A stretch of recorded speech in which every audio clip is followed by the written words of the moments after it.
मनाचं ते दार नेहमी उघडं ठेवा जिथे निराधाराला परवानगीशिवाय प्रवेश असेल.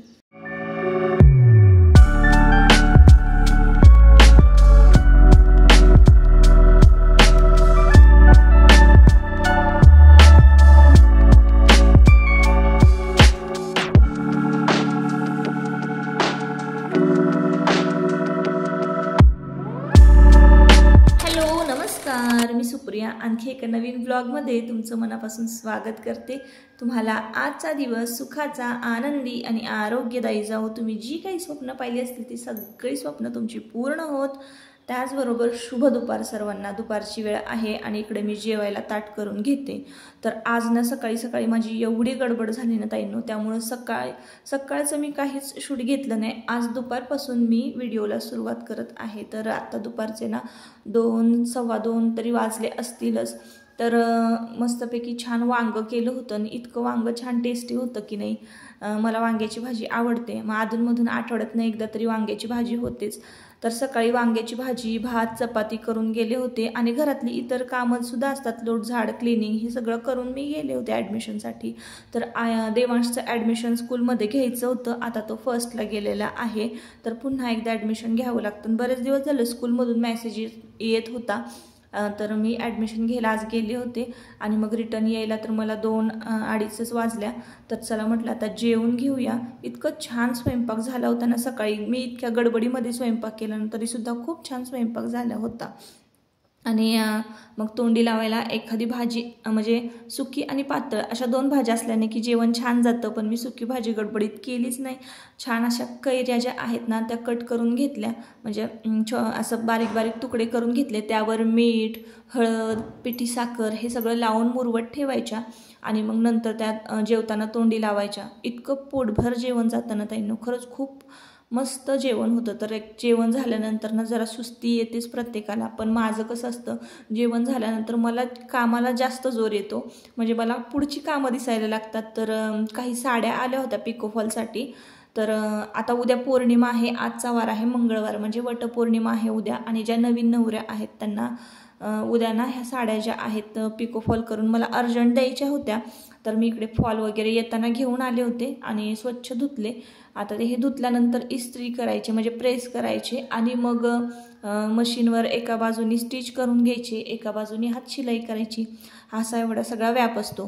तुमच्याकडे पिकोफॉलचे रेट काय चालू आहेत मला नक्की कमेंट करून सांगा. दुपारचं जेवण झालं की आता संध्याकाळपर्यंत ह्या साड्या पिकोफॉल करत बसायच्या, असा माझा दिनक्रम आहे रोजचा. तर काय होतं, सध्या ना पिकोफॉलला कस्टमर जास्त असल्यामुळं ना व्हिडिओ शूटिंग आणि एडिटिंग इकडं दुर्लक्ष झालेलं आहे ताईंनो. तर इकडे ना दुपारच्या वेळेला मी मुलांना वेफर्स दिले होते खायला. तर बघायला किती कंटाळा येतो हाताने खायचा आणि इकडे ह्याचं काय चालू आहे. तर काय होतं ना, आपल्याला प्रत्येक वेळेला भरवावंच लागेल मुलांना, म्हणजे भरवायला वेळच मिळेल, चारायला वेळ मिळेल असं नाही. तर त्याला ना तो म्हणत होता मम्मा चार म्हणून, पण मला काही एवढा वेळ नव्हता. मला एवढ्या 5 ते 6 साड्यांना पिकोफॉल करून घ्यायच्या होत्या. आणि त्यानंतर पण मग काय होतं ना, ही सगळे कामं करता संध्याकाळ होते.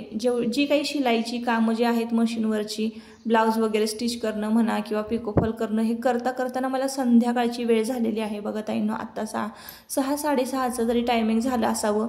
आणि मुलांना दिवसभर टी व्ही बघून खेळून आता मग संध्याकाळच्या वेळेला अभ्यासाला लागतात.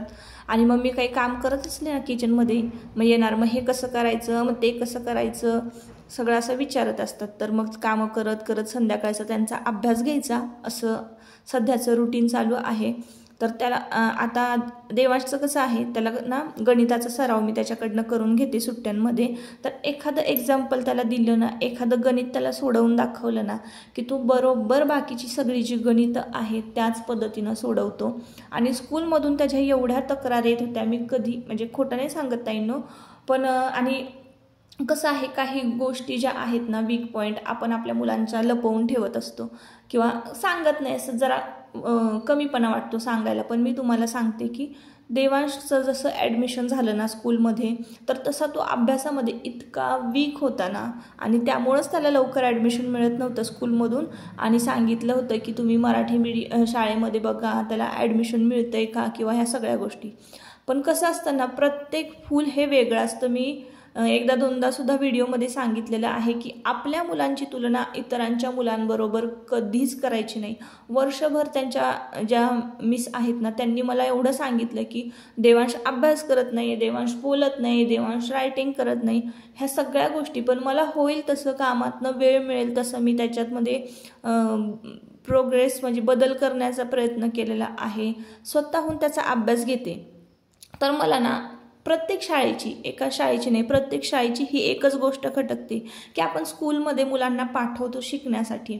आता हे पण माहिती आहे मला, मी हे पण मान्य करते की पर्सनली प्रत्येक ज्या टीचर आहेत त्यांना प्रत्येक मुलाला वेळ असा देता येत नाही. पण तुम्हीच करून घ्या, तुम्हीच करून घ्या, तुम्हीच त्याच्याकडनं रायटिंग करा, तुम्हीच, म्हणजे पालकांना ना शाळेतून एवढं प्रेशर येतं आहे ना की म्हणजे घरात काम बघायचं की मुलांचा अभ्यास बघायचा, तरीसुद्धा प्रत्येक पालक जो आहे कसंही असू दे, कितीही काम असू दे, थोडा तरी वेळ मुलांसाठी काढतातच आणि त्यांचा गृहपाठ जो होमवर्क आहे तो करवून घेतात.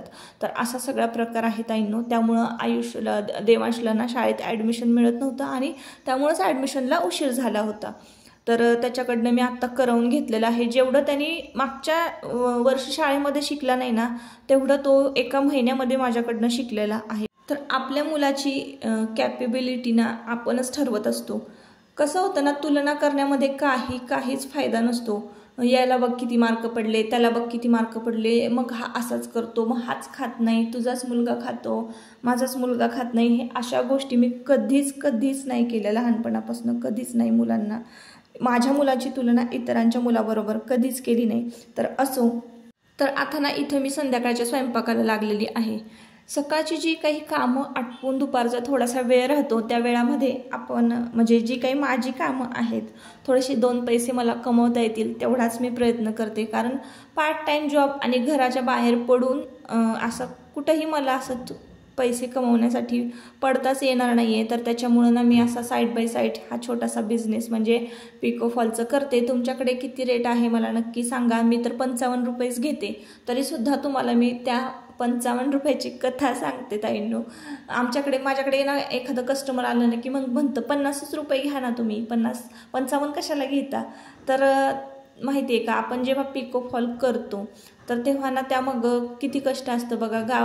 बाजारात मार्केटमध्ये जायचं, फॉल आणायचा, तो धुवायचा, इस्त्री करायचा, एका बाजूनी मशीनवर स्टिच करायचा, एका बाजूने हातावर स्टिच करायचा, मग त्याचे पीस पण काढायचे असतात साडीचे. तो साडीचा कोस पीस काढायचं जर असेल तर मग आपल्याला एवढा बारकाईनं काढावा लागतो की त्या साडीला परत कुठेही पीस येऊ नये, साडी वाकडी तिकडी कट होऊ नये.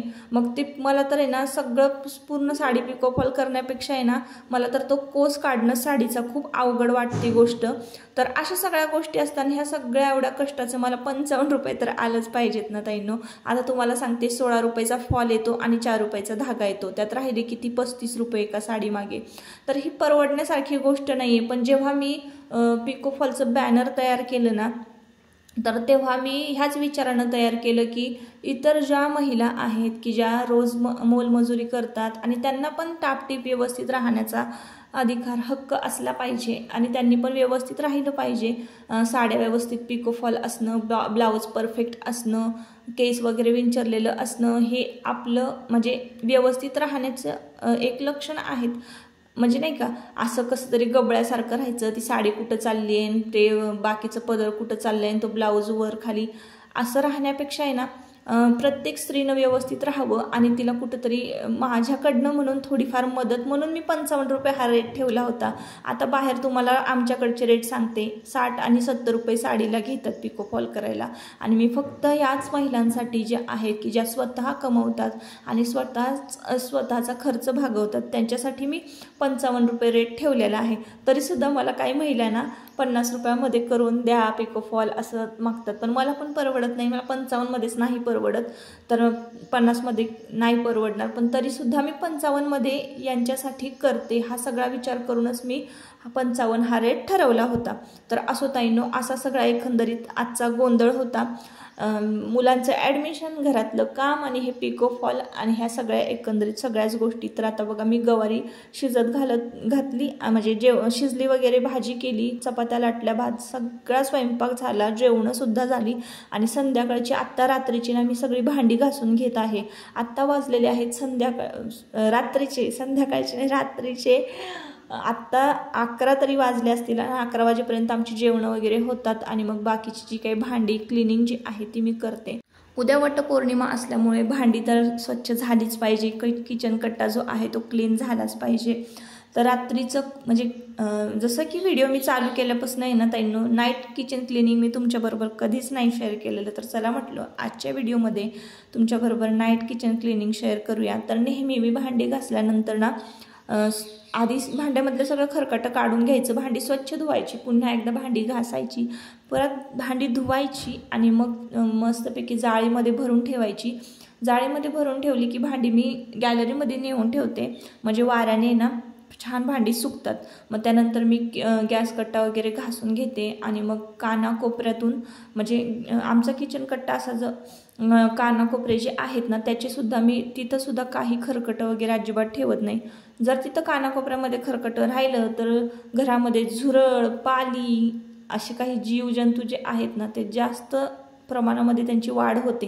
त्याच्यामुळं झुरळ तर आमच्याकडे जास्त नाहीच आहेत, एखाद दुसरा दिसला तर दिसतो, नाहीतर मग मी असं रात्रीच्या वेळेला पूर्ण किचन कट्टा जो आहे तो साबणानं स्वच्छ धुवून काढते आणि गॅस पण स्वच्छ घासून पुसून घेते। त्याच्यामुळं ना वास कसला राहत नाही, खरकटं कसलं राहत नाही आणि मग त्या जीवजंतू जे आहेत, झुरळ म्हणा, पाल, यांना खायला काय मिळालं नाही ना की ते घरामध्ये थांबत नाहीत। एकदम साधं सोपं गणित आहे। जर तुमच्या घरामध्ये जास्त झुरळ वगैरे होत असतील तर तुम्ही खरकटं जे आहे किचन कट्ट्यावर म्हणजे जास्त ठेवायचं नाही, स्वच्छता जास्त बाळगायची। तर आता इथे सगळे किचन कट्ट्यावरची जी कामं आहेत क्लिनिंगची ती झाल्यानंतर, भांडी वगैरे घासून झाल्यानंतर एक्स्ट्राचं आज काम होतं। आज दिवसभर मला आहे ना वेळच मिळाला नाही, तर मी लोणी काढून ठेवलं होतं, म्हणजे मला तूप काढायचं होतं आणि त्यामुळं ना इथं मी लोणी फेटायला घेतलं। ताईंनो, प्रत्येकाची पद्धत लोणी फेटण्याची जी आहे ती वेगवेगळी आहे। कोणी रवीनं फेटतं, कोणी मिक्सरनं फेटतं, तर माझ्याकडे हे ब्लाइंडर आहे जे की मी ना मागच्या वर्षी घेतलेलं आहे। आता हे ब्लाइंडर जे आहे ना तर ते मी मार्केटमध्ये त्याची प्राईस बघितली तर मला जवळजवळ 1300-1400 रुपये प्राईस सांगितली होती आणि मी ऑनलाईन बघितलं तर मला फक्त 450 रुपयामध्ये हे ब्लाइंडर जे आहे ते मिळालेलं आहे। जर तुम्हाला हे ब्लाइंडर खरेदी करायचं असेल तर मला कमेंटमध्ये लिंक असं कमेंट करा, मग मी तुम्हाला लिंक देईन, त्याची लिंक शेअर करेन। तर 450च्या आसपासच त्याची किंमत असते। तर 1 वर्ष झाले आहेत पण थोडीफार किंमत कमी जास्त झाली असावी, पण 400-450 पर्यंत हे ब्लाइंडर जे आहे ते तुम्हाला मिळणार आहे। तर इतकं भारी, इतकं छान फेटलं जातं ना याने लोणी फेटायला म्हणा किंवा केक फेटायला म्हणा, एकदम मस्त हे ब्लाइंडर जे आहे ते खूप छान काम करत आहे। तर आता तुम्ही बघितलं लोणी इतकी छान स्मूथ फेटून झालेली आहे आणि मग त्यानंतर त्यामध्ये ना पाणी घेतलं आणि पाणी घेऊन पण बघा मी फेटते तर लगेचच रिझल्ट तुमच्या पुढेच आहे। 1-2 मिनिटातच लोणी जे आहे ते वर आलेलं आहे। तर इतकं सोपं काम होतं ना ह्या ब्लाइंडरने लोणी फेटणं म्हणजे। आणि मिक्सर म्हटलं की त्या भांड्यांचा राडा सगळं, रवी म्हटले की हाताची मेहनत जाणार, रवीनं हलवायची म्हटलं की। तर ब्लाइंडर हे जरा मला एकदम म्हणजे मस्त वाटतं लोणी फेटण्यासाठी आणि एकदम झटपट असं लोणी फेटून होतं। एकदम स्मूथ लोणी फेटल्यामुळे ना काय होतं, त्याच्या पाठी म्हणजे त्याच्या खाली जो गाळ आहे ना तो गाळ कमी निघतो आणि एकदम मस्त असं आपलं लोणी तयार होतं। तर तुम्हाला जर नक्कीच हे ब्लाइंडर खरेदी करायचं असेल तर लिंक असं कमेंटमध्ये टाईप करा, मी नक्की लिंक तुमच्याबरोबर शेअर करेन। आता भांडी वगैरे घासून झाली, किचन कट्टा छान स्वच्छ केला की लगेचच मी लोणी फेटून घेतलं आणि हे ताक जे राहिलेलं आहे ना तर ते मी आता झाडांना ओतणार आहे। तर लिंबाच्या झाडाला ओतायचं, लिंबाचं झाड लावलेलं आहे, म्हणजे लिंबूचं झाड लावलेलं आहे, तर त्याला मी ओतते म्हणजे त्याची छान व्यवस्थित ग्रोथ पण होते। आता लोणी काढायला ठेवलं की आता उद्या आहे वटपौर्णिमा, तर पूजेची तयारी केलीच पाहिजे, म्हणून ही भांडी जी आहेत ना तांब्याची तर अगदी कळकट्ट झालेली बघा, एकदम काळी पडलेली आहेत। तर चला म्हटलं ही घासून घेऊया, तोवर लोणी कडतंय। तर ही स्वच्छ घासून घेण्यासाठी मी काय करते ना ताईंनो, जास्त काही लिक्विड वगैरे तयार करत नाही. आपली पितांबरी आहे, पितांबरीमध्ये ना लिंबू पिळून ठेवायचं एक अर्धा तास 1 तास. ते छान ॲक्टिव्ह झालं की लगेचच आपल्याला ह्या भांड्याला जी आहे पितांबरी लावून घ्यायची आहे. अगदी हलक्या हाताने, जास्त मेहनतही लागत नाही. आणि मग त्यानंतर ही भांडी जी आहेत तर हलक्या हाताने चोळून घ्यायची आणि स्वच्छ धुवून टाकायची, लगेचच निघतात. ही ट्रिक तुम्ही नक्की यूज करून बघा. मी तर प्रत्येक वेळेला असंच करते. आणि आजूबाजूला तुम्ही बघत असाल पितळेची तांब्याची भांडी भरपूर आहेत, तर मी अशाच पद्धतीनं घासते. तर बघा किती छान स्वच्छ आणि लखलखीत निघालेली आहेत. तर भांडीसुद्धा आपली छान घासून झालीत. आणि भांडी घासल्यानंतर नेहमी एवढं लक्षात ठेवायचं, स्वच्छ भांडी पुसून घ्यायची. म्हणजे काय होतं ना, भांड्यांवर ना पाण्याचे डाग राहत नाहीत आणि भांडी जी आहेत ना आठवडाभर तरी त्याची चमक जी आहे ती कमी होत नाही. आता किचन कट्टा स्वच्छ पुसून घेतला आणि जुना रुमाल जो आहे, म्हणजे जुना नॅपकिन जो आहे किचन कट्ट्याचा, तो रोज मी संध्याकाळी धुवायला टाकते. आता आपले भांडे स्वच्छ झालेले आहेत पितळची घासून. उद्याच्या पूजेची तयारी झालेली आहे वटपौर्णिमेची. आणि तूपसुद्धा कडतंय. तर चला म्हटलं आज ना मी ज्वारीचं पिठाचं दळण जे आहे ते केलं होतं ना, तर पीठ दळून आणलं होतं. तर हे व्यवस्थित भरून घेऊया डब्यामध्ये. मग ती गोणी जर इकडं तिकडं राहिली ना की राहिलीच, मग ती इकडं पडणार तिकडं पडणार. आणि उद्या आहे सणवार असला की अजिबात वेळ मिळत नाही आणि मग आपण वडाच्या पूजेला जाणार, तर मग उशीर होणार. तर ह्या सगळ्या गोष्टी ना म्हटलं चला आदल्या रात्रीच थोडा उशीर का होईना पण करून घेऊया. तर मी चाळून पीठ भरत असते, पण आता तरी माझ्याकडे एवढा वेळ नाही. रात्र पण खूप झालेली आहे, जवळजवळ 11:45-12चं आसपासचं टायमिंग. आणि मग कधी 12:30-1 वाजतात ना झोपायला, काही कळत नाही. तर त्यामुळं ना जुनं जे पीठ आहे ना ते आधी मी ताटामध्ये म्हणजे डब्याच्या झाकणामध्ये काढून घेतलं आणि मग नवीन आत्ता पीठ जे दळलेलं आहे ते भरलं आणि मग त्यावर जुनं पीठ भरायचं. म्हणजे काय होतं, जुनं पीठ आधी वापरलं जातं आणि पीठ खराब होत नाही. डबा छान पुसून वगैरे घेतला, कट्टा पुन्हा एकदा स्वच्छ करून घेतला आणि जो रुमाल आहे नॅपकिन तो आता धुवायला टाकायचा आणि दुसऱ्या दिवशी वापरण्यासाठी लगेच रात्रीच मी एक नवीन असं नॅपकिन काढते. तर अशा पद्धतीनं ना मी माझं नाईट किचन क्लिनिंग जे आहे ते तुमच्याबरोबर शेअर केलेलं आहे. नाईटला मी असंच किचन क्लीन करते आणि थोड्याफार ज्या टिप्स आहेत त्या मी तुमच्याबरोबर शेअर केलेल्या आहेत. तर इकडे ना लोणी आता कडवून झालेलं आहे, निम्म कडवून झालेलं आहे. तर म्हटलं उद्या सकाळी थोडंसं कडवूयात. इकडे देवाची फुलं जी आहेत ती मावळली होती. जास्वंदीची फुलं मी नेहमी वाहते देवांना. वेगवेगळ्या प्रकारची फुलं असतात. तर तुम्ही जर रेग्युलर माझे ब्लॉग बघत असाल तर तुम्हाला माहिती आहे. असो ताईंनो, एक महत्त्वाच्या कमेंटचं उत्तर द्यायचं होतं मला. तर प्रत्येकाने म्हणजे नाही का, मी मागच्या वेळेस एक व्हिडिओ शूट केला माझ्या यूट्यूब जर्नीचा आणि त्यामध्ये मी तुम्हाला पेमेंटसुद्धा सांगितलं होतं की आपलं फर्स्ट यूट्यूब पेमेंट आलेलं आहे. आणि एका ताईंनी काय होतं, तुम्ही पूर्ण व्हिडिओ बघत नाही आणि मग त्यानंतर तुम्हालाच काही गोष्टी आहेत ज्या मी बोलते सांगते तर त्या कळत नाहीत. तर त्यांनी ना मला विचारलं की तुम्ही यूट्यूब पेमेंट सांगितलंच नाही त्या व्हिडिओमध्ये. तर लास्टला मी सांगितलेलं आहे. तरीसुद्धा चला म्हटलं या व्हिडिओमध्ये तुम्हाला फायनली यूट्यूब पेमेंट आपलं किती आलेलं आहे सांगावं. तर यूट्यूबच्या काही पॉलिसीज असतात, आपल्याला डायरेक्ट अमाऊंट नाही सांगता येत. तर कसं आहे ना, बघा आता 1 लाख रुपये तोळा सोनं चालू आहे, 1 लाख रुपये. तर मी 1 ग्राम जे आहे ना ते सहज घेऊ शकते, इतकं माझं पेमेंट आलेलं आहे. आता ते तुम्हीच गणित करायचं की 1 लाख रुपये तोळा जर सोनं असेल तर 1 ग्राम घ्यायला किती पैसे लागतील. तर असो ताईंनो, तर किचनमधली सगळी कामं झाली ना की छान मस्तपैकी हेअर मसाज केला, तेल वगैरे लावलं आणि आता मेहंदी काढून घेते. थोडी का होईना, मोडकी तोडकी पण काढायलाच पाहिजे. सुहासिनींचा सण आहे, आपली हाऊस आपणच करायला पाहिजे. आपला उत्साह टिकून राहण्यासाठी, आपण छान दिसण्यासाठी या सगळ्या गोष्टी करायच्या. तर असो ताईंनो, चला आता आजच्या व्हिडिओचा इथंच शेवट करते. व्हिडिओ तुम्हाला कसा वाटला नक्की कमेंट करून सांगा. जर आवडला असेल तर नक्की आपल्या चॅनलला सबस्क्राईब करा आणि व्हिडिओला लाईक करा. परत पुन्हा भेटूया नवीन एका व्हिडिओमध्ये. तोपर्यंत स्वतःची काळजी घ्या आणि मजेत राहा. Bye bye.